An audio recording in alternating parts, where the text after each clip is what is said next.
All right, let's dive right into this explainer. Today, we're rigorously examining popular Christology frameworks through the scholarly lens provided by our sources. Specifically, we're looking at an extensive critique of a widely known theological acronym called H.A.N.D.S. from a biblical Unitarian perspective. The sources we're exploring today really dig deep into a fascinating question.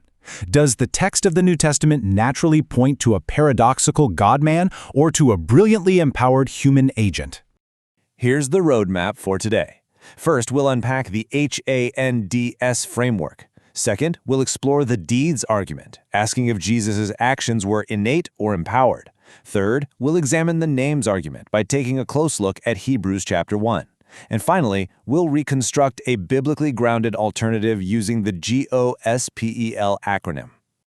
Section 1. The H.A.N.D.S. framework. Now, you're probably familiar with the H.A.N.D.S. acronym, championed by authors Robert Bowman and Ed Komoszewski. It's a hugely popular apologetic tool. It claims that the New Testament attributes 5 exclusive divine characteristics to Jesus: honors due only to God, attributes of God, names of God, deeds that only God can do, and sitting on the seat of God's throne. The logic goes that if Jesus possesses these 5 specific things, well, it proves his innate deity. But the sources we're analyzing today push back pretty hard on that assumption. The core of the critique here is actually methodological.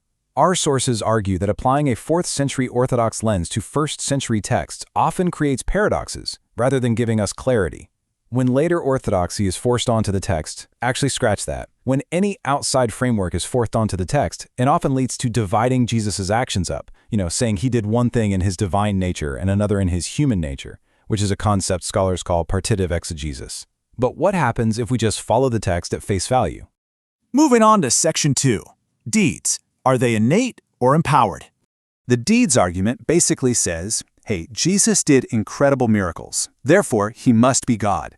So the crucial question is this: when we see Jesus acting in the Gospels, are we witnessing innate divine essence, where Jesus acts from his own ultimate deity?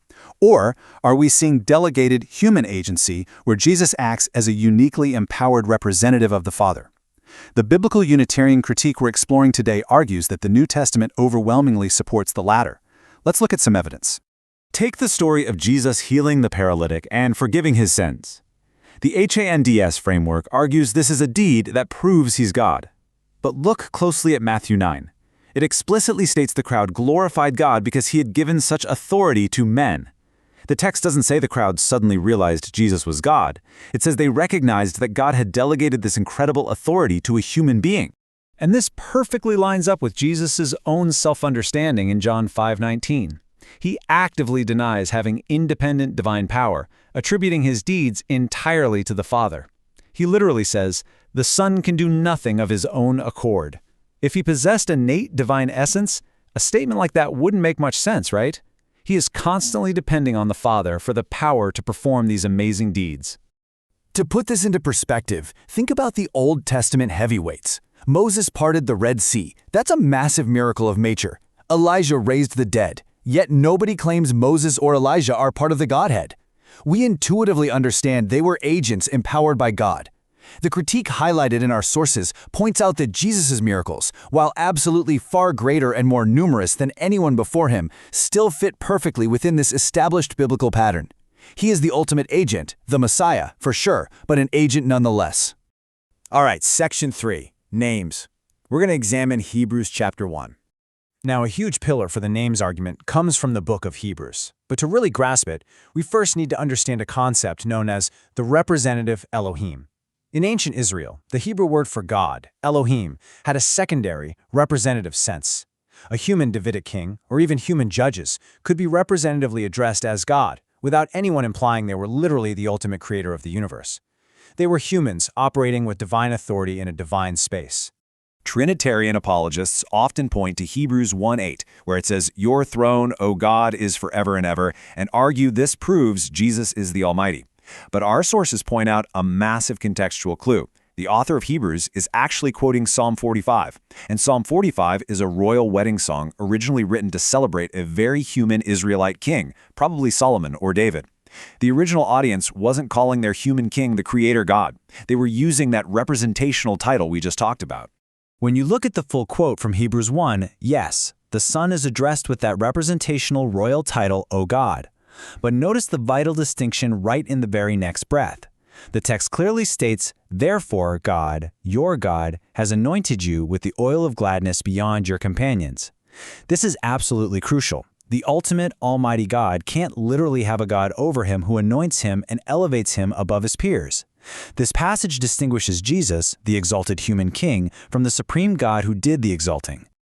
Which brings us to Section 4, the GOSP alternative. So having walked through all those critiques, we aren't just left empty-handed.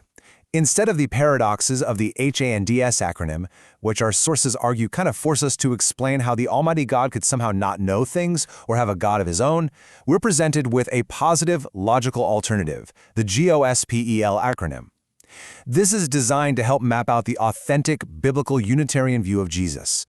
The sources argued this six-point framework elegantly ties everything together without requiring us to ignore the clear distinctions the Bible repeatedly makes between God and Jesus. Let's break down exactly what this acronym stands for. This paints a really comprehensive view of the biblical Jesus. G is for given life by the Father. He is contingent. His existence depends entirely on God. O means he offered his life. He was truly mortal, which is what allowed for a genuine sacrifice. S stands for subordinate to God. There's a clear hierarchy here. He is not co-equal to the Father. P is for peccable yet sinless. Now this means authentic temptation.